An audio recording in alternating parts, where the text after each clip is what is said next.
আসসালামু আলাইকুম রহমতুল্লাহ বরকাত। প্রিয় ভিউয়ার্স, নামাজের গুরুত্ব সম্বন্ধে একটি হাদিস বর্ণনা করছি। একদিন রসুল্লাহ সাল্লাহ আলাইসাল্লাম উজু করার সময় রসুল্লাহ সাল্লাহ সাল্লামের সাহাবি রবিয়াকে বললেন, আমাকে একটু উজুর পানি এনে দাও। হজরত রবিয়া রাদিয়াল্লাহু তাআলা আনহু পানি এনে আল্লাহ রসুলকে অত্যন্ত যত্নের সহিত হাত পা প্রক্ষালন করে উজু করিয়ে দিলেন।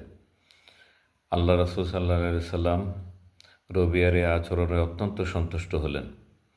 তারপর রবিয়াকে বললেন, হে রবিয়া, তুমি আমার কাছে কী চাও?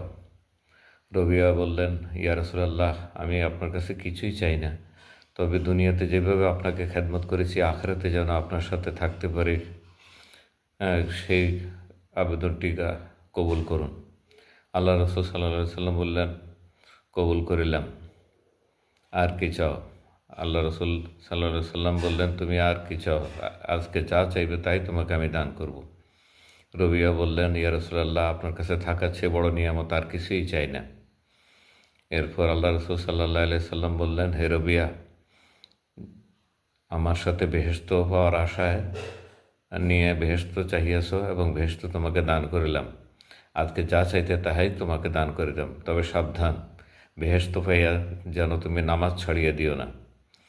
আখেরাতে আল্লাহ যদি আমাকে জিজ্ঞাসা করে, হে হাবিব, রবিয়াকে আপনি জান্নাত দিলেন, জান্নাত পেয়ে সে আমাকে ভুলিয়া গেল, সেই জন্য তোমাকে নসিহত করতেছি, বেহেশত পাইয়া নামাজ ভুলিয়া যেও না, বরং বেশি বেশি নফল নামাজ পড়ে আল্লাহ শুকরিয়া আদায় করিও। এতে বোঝা গেল যে নামাজের গুরুত্ব কতটুকু। একজন সাহাবি দুনিয়াতে থেকে আল্লাহর হাবিবের কাছ থেকে জান্নাত পেয়েও নামাজ ছাড়েন নাই, বরং আল্লাহ রসুল সাল্লাল্লাহু সাল্লাম বেশি বেশি করে নামাজ পড়ার তাগিদ দিয়েছেন। আজকে যারা নামাজ ছেড়ে দিয়েছে উদাসীন, আবার বলে নামাজ না পড়লে কী হবে, আমরা এমনিই বেহেশতে চলে যেতে পারবো, আল্লাহ রহমানুর রহিম, এ কথাটি সম্পূর্ণরূপে ভুয়া।